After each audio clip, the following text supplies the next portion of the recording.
Sure.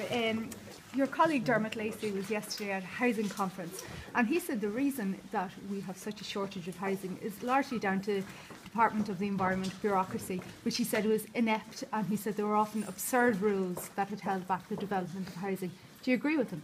I've spoken to Dermot, and I know Dermot for a long time, possibly 20 years. He's a good friend of mine.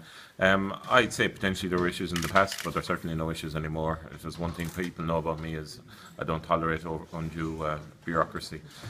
Certainly everything that can be done in relation to ensuring that we have adequate housing into the future and we can get as much housing into the future is being done. I mean, I've announced the largest social housing scheme in the history of the state.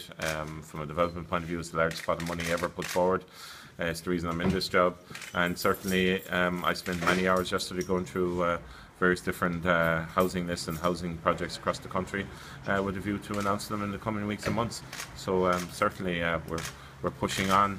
So whatever happened in the past, I wasn't in control of, but I can certainly guarantee it's not happening now. At that same conference, Peter McVerry described the housing strategy and the homeless strategy as Alice in Wonderland.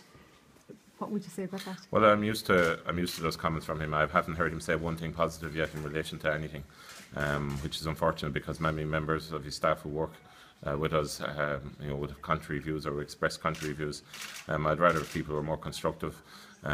We were meant to have a meeting. He cancelled it some time ago, but I'm happy to talk to him at any time. I'd like, some way along the line to be, fair in your appraisal. I take criticism all the time. It's important you would take an IELTS, take what he says and use it and try and channel it. But to be frank, you're talking to the person who is putting more money into housing than any other person in this island in the history of this state. So, that's the reality. Minister, there are reports that families in Dublin are being turned away by Dublin City Council at the moment because there's a lack of emergency accommodation, even problems with B&Bs and guest houses.